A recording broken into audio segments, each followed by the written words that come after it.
Want to play the latest games without high-end hardware? Enabling cloud gaming on your Windows 11 PC is easier than ever. Here's how. First, make sure you have a stable internet connection, at least 25 megabytes for smooth gameplay. Wired or 5 GHz Wi-Fi is the best.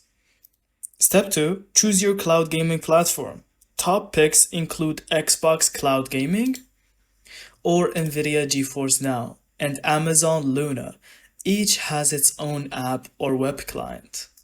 Step 3, install or access the service. For Xbox Cloud Gaming, open the Xbox app on Windows 11 and sign in with your Game Pass Ultimate account. For GeForce Now, download the app from Nvidia's website. Set up your controller. Most cloud platforms support Xbox controllers via USB or Bluetooth. You can also use a PS5 DualSense or other supported gamepads. Step 5. Adjust stream settings. Go into the app's settings and pick the resolution and bitrate that match your internet speed and monitor. For 1080 60 FPS, make sure your bandwidth can handle it. Then launch and play. Just pick your game from the library, hit play, and that's it. Thank you so much for watching. I hope you found this video helpful, and don't forget to leave us your thoughts in the comments.